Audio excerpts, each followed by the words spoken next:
Pritzker expects Fed soon as an appeals court affirms the transit concealed carry ban. Good morning. Just a couple of the things we're going to tackle this morning with Illinois in Focus Daily. I'm Greg Bishop, editor for Illinois at the Center Square. You can go to thecentersquare.com, sign up for the newsletter, and get headlines in your inbox each and every weekday morning. And you can wake up here with us for Illinois in Focus Daily on YouTube. And join the live chat. It's a lively bunch. People pouring in right now. Good morning to those. And a lot of hellos. Appreciate that, Danielle. Also, John and Duckman and Patrick and Mr. Sneed. Good to see you, sir. Hope all is well. And it's just good to see some regular names in there taking part in the conversation as to what we're going to be talking about each and every weekday morning. So clearly the ongoing consternation between President Donald Trump and Governor J.B. Pritzker, that's leading headlines with the prospect that there could be some kind of federal activity in Chicago, increased federal activity, likely concerning immigration enforcement. But is the National Guard going to be used for that? That's the big question, as Trump has said that they're going to go in. They just don't know when. And even Vice President J.D. Vance sounding off on this as well. So we've got tons to get to on that front. But as I said, we'll also review the latest in the case of concealed carry prohibition on mass transit. So that as well is going to be something we'll have to really get ready here for and see where it goes. I talked with David Siegel. He's one of the attorneys for the plaintiffs in that case, and he shared with us some of his thoughts on what's next for the case. So we'll get to that coming up here with Illinois in Focus Daily. All right, so 2 segments for you this morning. Lock yourself in, grab that coffee, and let's get this party started. All right, Illinois in Focus Daily. I'm Greg Bishop, each and every weekday morning here with the Center Square.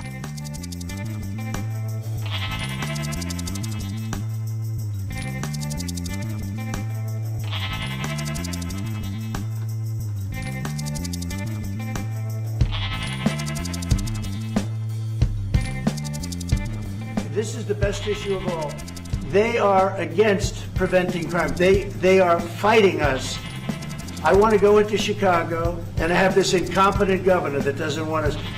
He wants to set into the fact pattern that the governor called him to ask for help. Why? Because he's going to end up in court. He's going to end up in court. And that will be a fact that they will use in court, that the governor called to ask for help. And I'm sorry, I'm not going to provide him with evidence to support his desire to have the court rule in his favor. I'm just not going to do that. So back and forth yesterday between President Donald Trump and Governor J.B. Pritzker concerning public safety in Chicago with the prospect of increased federal law enforcement. Now, is it going to be just increased ICE agents? Are they going to have support from other federal agents, or is the National Guard going to come in?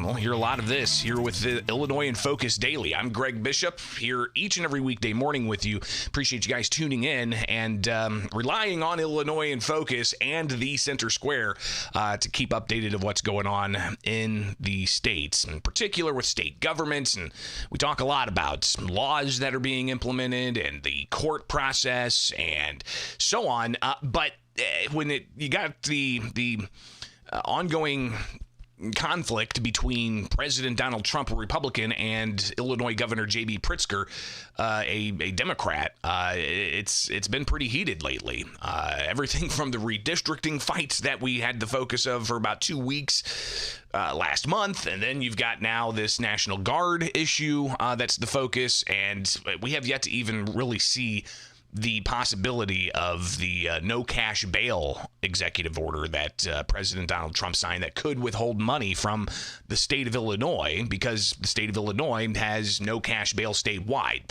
So there's going to be plenty for us to continue to track. But let's get to it. You had Governor J.B. Pritzker yesterday.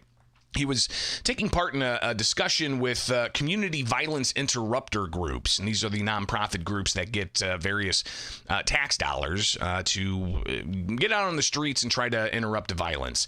But afterwards, he talked to the media and laid out what he understands is going to happen with federal law enforcement. What we're hearing is that they'll be assembled, ready to go on Friday, and that they would begin actions on Saturday. Over the weekend. So that's all we know. And what we're doing is, of course, making sure that the CPD and local law enforcement are aware of what they're doing, so they can, one, make sure they're not standing anywhere near those actions or assisting in those actions, but also being ready for protests that might occur. And then, very importantly, we've asked for the public to be ready with your iPhone and any way that you can to record what's going on in their neighborhoods by ICE, because we think that's the best way to demonstrate what ICE is doing if they're doing something wrong, or to keep them honest and doing the right thing because they know they're being watched. So obviously it's evidence that it's going to be increased immigration enforcement, but how is ICE going to be supported? Is it going to be the National Guard coming in? And where's Pritzker getting this information? He didn't really want to share the details of who's telling him these things. I'm not going to tell you where it comes from, and it's not because it doesn't exist. It's because we've gotten calls from people who don't want to reveal their names to the public. These are people from inside the administration or inside the military or inside the National Guard who are concerned about what's happening in this country. These are patriots who want us to know what's happening. We're getting no information from the federal government, and all we got was one call from Gregory Bovino, who let us know that ICE would be instituting actions in the city of Chicago without any details at all. So I want to be clear, I'm not going to reveal where we're getting this information from, but I am going to be communicative to the public about what we have heard and what we do know so that they can be prepared themselves. So Pritzker saying that he wants to see residents watch and film ICE activities. Law enforcement locally surely are going to try to keep any protests at bay, but then when you get down to it, could there possibly be some violent actors? And what happens then? And it's something we saw in L.A., and then Trump came in with the National Guard to protect federal assets and personnel. But a district federal judge recently just ruled against the Trump administration on that. So we'll see what the kind of effect that has and if that goes up the chain in the judiciary. So how we move from here, interesting. But Pritzker did recognize they can't stand in the way. State officials can't stand in the way of federal law enforcement agencies conducting federal law enforcement activities. Well, as you know, we cannot stand in the way. It's not like we're going to have armed men standing in between. That's not something that's legal. That's not something the state of Illinois can engage in or the city of Chicago can engage in. What we're trying to do is to get them to follow the law, and when they are not following the law, we can take them to court, prosecute them if they're doing something truly illegal, which one of the things we're very concerned about is you saw what happened in LA. There was a whole lot of activity that appeared to be illegal. And so some of that went to court in California. Some decisions have already been made, at least about National Guard, and some of those court cases are still ongoing. So we're going to do everything we can to protect people's safety. That is something that the Chicago Police Department, Illinois State Police, and other local law enforcement are responsible for, but can't stand in the way of the execution of, for example, a warrant that ICE is trying to execute. So the governor has said in the past, we've got the Trust Act, we've got the Way Forward Act, and this is a law in the state of Illinois that essentially prohibits state law enforcement from cooperating with federal law enforcement concerning immigration detainers, but not criminal immigration detainers. They can work with them on criminal immigration detainers, but not civil immigration detainers. And you can kind of see where the complexity there might make some things confusing, especially on the ground as this is being implemented. And you had the czar, the border czar, Tom Homan, feels like months ago, saying that they're going to flood the zone in Chicago. Why?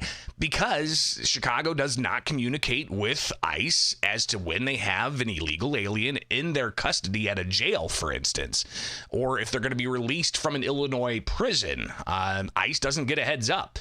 So Homan said months ago that they're essentially going to flood the zone as to how they're going to have to enforce federal law. Clearly, it's going to get really hairy. And you had Vice President J.D. Vance. He visited Minneapolis yesterday, and he was asked about what exactly is going to go on in Chicago, and is there going to be some federal law enforcement? So here's a little bit of what J.D. Vance had to say and what the plans are when he was asked about it yesterday. And this is audio from a pool reporter. Look, there are no immediate plans, but the president has said he has the legal authority to protect American citizens, whether that's in Chicago or in Washington, D.C. Obviously, as the president has said, we want the governor to be a partner here. We would love it, Democrat or Republican, if we had governors who were willing to actually be partners in cutting down crime in our country. Unfortunately, it looks like that's not what we have in J.B. Pritzker, but out of respect for the families that I visited today, we'll sort of leave it there on the national conversation. Again, I'll just say one final thing. I'm going to repeat it. Hug your kids. There are two families who are heartbroken and devastated. There are no words that we have. He went on from there to talk about that horrible shooting in Minneapolis, but J.D. Vance obviously saying he's going to let the president speak more clearly on what exactly the plans are. And President Donald Trump, meeting with the president of Poland yesterday, talked about public safety in Chicago. And here we go. Against preventing crime. Do it again. This is the best issue of all. They are against preventing crime. They are fighting us. I want to go into Chicago, and I have this incompetent governor that doesn't want us. Do you know that this weekend 72 people were shot in Chicago? I'm embarrassed to say it in front of the president of Poland. 11 people were killed. 72 people were shot. Last week, 7 people were killed in Chicago, a place which is probably your number one place. I hate to say it. Yeah, let the Poles say Chicago. And we got to keep it safe. But 7 people were killed. The week before that, 5 people were killed, and 21 people were shot. This is in 3 weeks. So in 3 weeks, they lost almost 35 people were killed. It could have been stopped. If you look at Washington, D.C., 3 weeks ago, it was the same or worse. And now it's considered a totally safe zone. And he went on to talk about how he cleaned up the streets of Washington, D.C. using the National Guard, and he anticipates he could do that in the city of Chicago. Washington, D.C. is a totally safe city. You're not reporting any crime because there is none. They said crime is down 87%, and I said, no, it's not. It's down 100%. We have a great thing going. I could do that with Chicago. We could do that with New York. We could do it with Los Angeles. So we're making a determination now. Do we go to Chicago, or do we go to a place like New Orleans, where we have a great governor, Jeff Landry, who wants us to come in and straighten out a very nice section of this country that's become quite tough, quite bad. So we're going to be going to maybe Louisiana. And you have New Orleans, which has a crime problem. We'll straighten that out in about 2 weeks. It'll take us 2 weeks, easier than D.C. But we could straighten out Chicago. All they have to do is ask us. to go into Chicago if we don't have the support of some of these politicians. But I'll tell you who is supporting us, the people of Chicago. And I sort of want them to let it be known they have incompetent people. We've heard from Chicago Flips Red. We've heard from residents in Chicago addressing the city council, even as late as yesterday during a public safety committee hearing for the city of Chicago. They were talking about police and how they put too much on police, and they need to have some more targeted types of things police only address instead of having them address things like, for instance, parking violations. Is that really the best use of police time? So they're having that discussion, but clearly it's because the police are stressed there. You've got 1,800 fewer police officers than Chicago may need, and Trump saying that he wants the residents there to keep speaking up about the need for more public safety, and you had that exactly happen on the city council committee. Tijuan Sims addressing the council saying, hey, it's not an excuse. It's something that needs to happen. So the Governor Pritzker thinks that it's an excuse for the president to come in and aid Americans. There were 58 Americans shot over the weekend, 8 dead. However, the Pritzker seems to think that that's an excuse.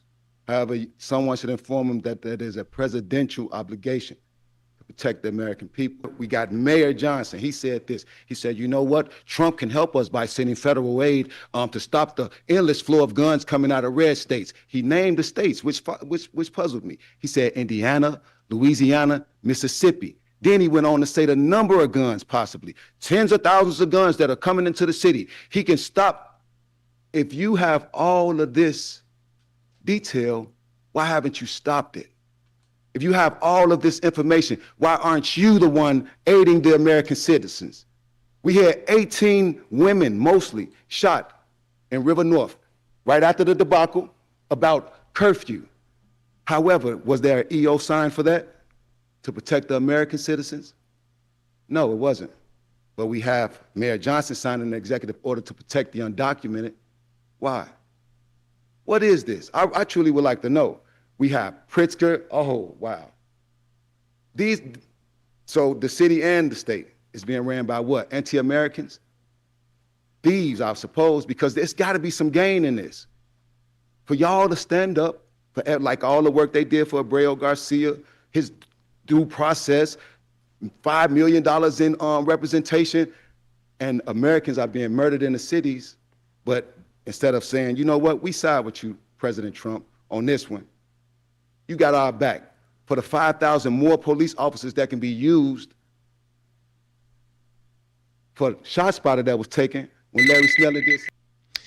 So, of course, get limited time at the Chicago City Council to speak, but that's, again, just one of a cavalcade of residents over the past 2 years, quite frankly, that have been calling for the federal governments to come in. But Pritzker refusing to call President Donald Trump for help, and he says because he doesn't want to give Trump legal standing.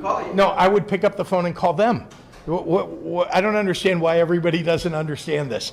It's as if he's begging me to call him because he wants me to ask him for National Guard. That is what he is trying to do. There's a second reason, and you should pay close attention to this. He wants to set into the fact pattern that the governor called him to ask for help. Why? Because he's going to end up in court. He's going to end up in court. And that will be a fact that they will use in court, that the governor called to ask for help. And I'm sorry, I'm not going to provide him with evidence to support his desire to have the court rule in his favor. I'm just not going to do that. From there to talk about what he really would like, not National Guard coming in, and apparently not ICE either, but other federal agencies, come on in. What we do want is civilian law enforcement assistance. We want to make sure that we have enough FBI, ATF, DEA on the ground. We have some already, as you know. They do really good work, working in tandem with state police, working in tandem with Chicago Police Department. But we can use more. We can interdict more drugs and more guns that are coming across the border into the city, into the state of Illinois. And there's more work that we can do to make sure that we're fighting crime with, again, civilian law enforcement. And I've been very clear about that. The president wants me to call him about National Guard. I'm not going to do that. We'll see what happens. Continue to track it here each and every weekday morning with Illinois in Focus Daily. And is it going to be a busy weekend? Could be. You've got the prospect of increased ICE enforcement coming this weekend, according to the governor and sources that he wouldn't reveal, but be sure to get the headlines in your inbox at thecentersquare.com. Just click newsletter and it's free. We're a free newswire service. Go to thecentersquare.com, find out how you can donate, and keep this thing going, all right? It's Illinois in Focus Daily. I'm Greg Bishop, right here with the Center Square.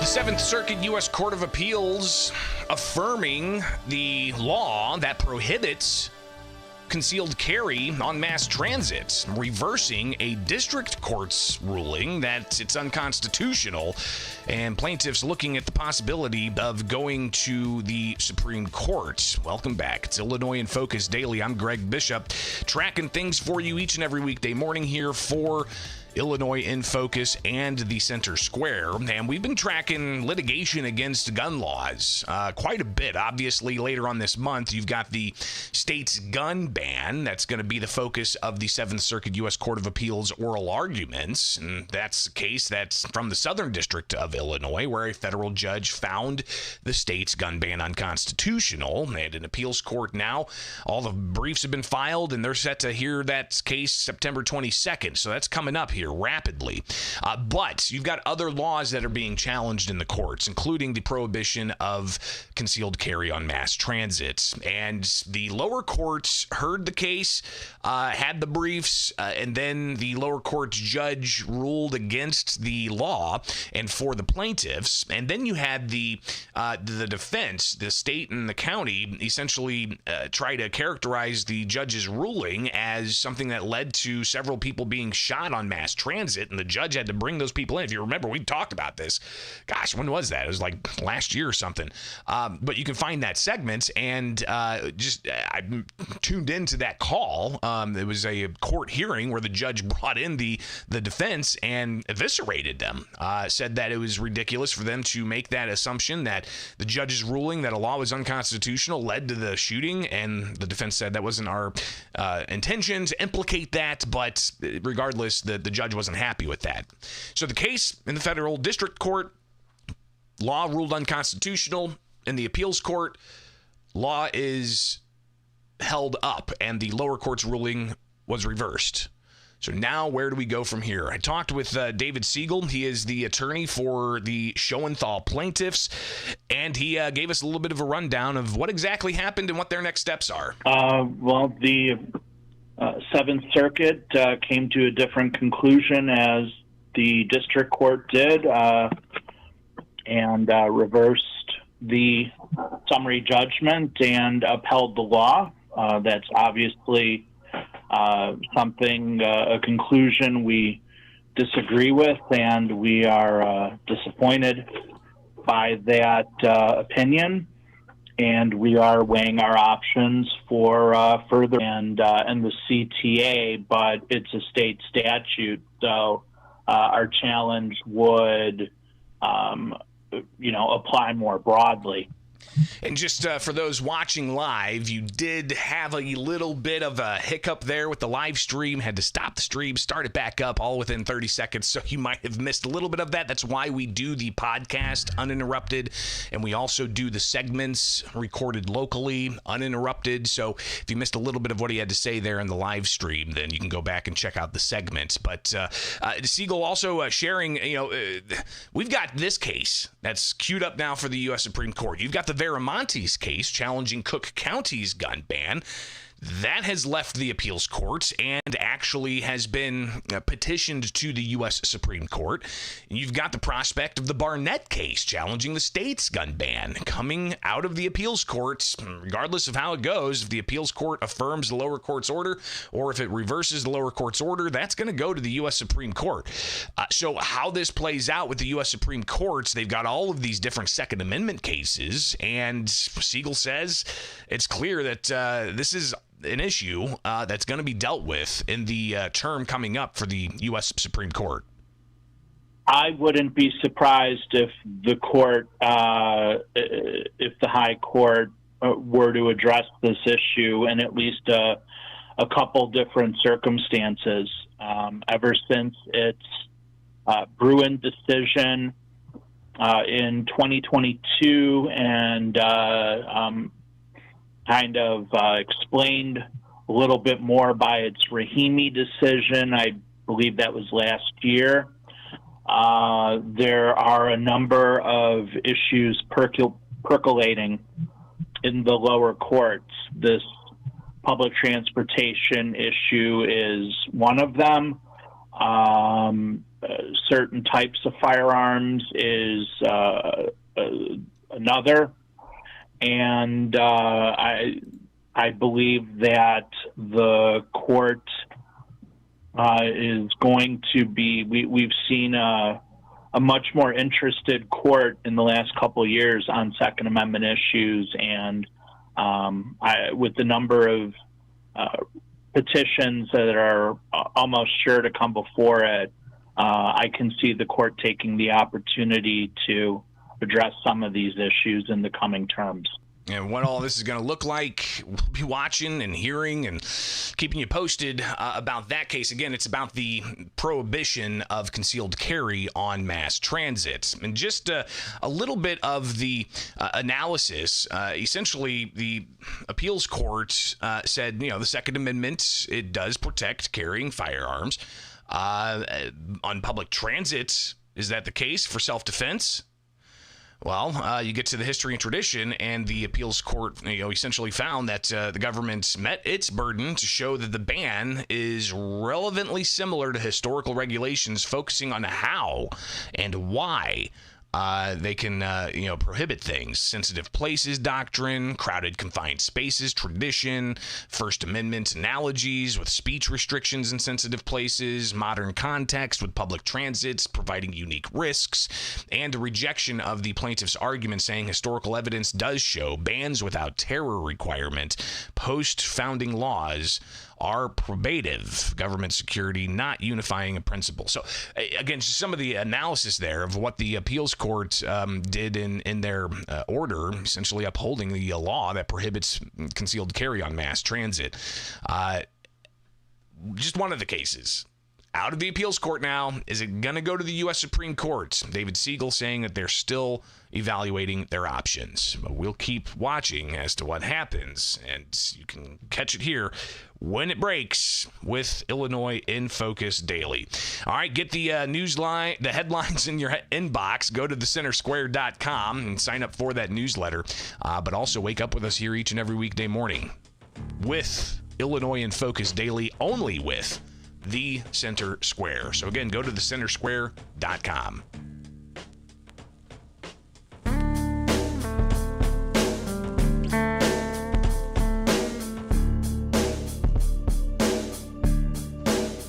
Not sure why it's always right around 8:30. Ducks out. Got to restart it, get it back going, but was able to quickly do that so we didn't completely lose the stream and leave you guys there with just an abrupt cut. That's never fun. All right. What is going on today? Governor Pritzker has an event where he's going to be talking about the impact of the Trump administration on education and funding. Clearly, we'll be watching what President Donald Trump has to say later on. He may have some events. Double check on all of that. Tomorrow, we'll be live. And then I'm heading out to a summit in Texas this weekend. So early next week, we'll have a lot of, what I'm doing at the summit and who I'm going to be talking to. So we'll share some of those details with you tomorrow and prepare for early next week when we'll see each other then. All right. Again, go to thecentersquare.com. Get the headlines, not just about what's in Illinois, but we've got reporters across the country and reporters in Washington, D.C., and we're keeping you posted. It's a free Newswire service, so if you are generous and you want to give, you can give. Go to thecentersquare.com to find out how you can donate. But also get that newsletter in your inbox. Subscribe here on YouTube. Get the clips. Get the segments. And stay tapped in, all right? It's Illinois in Focus Daily. I'm Greg Bishop. Have a great rest of your Thursday, and we'll see you back here tomorrow with Illinois in Focus Daily.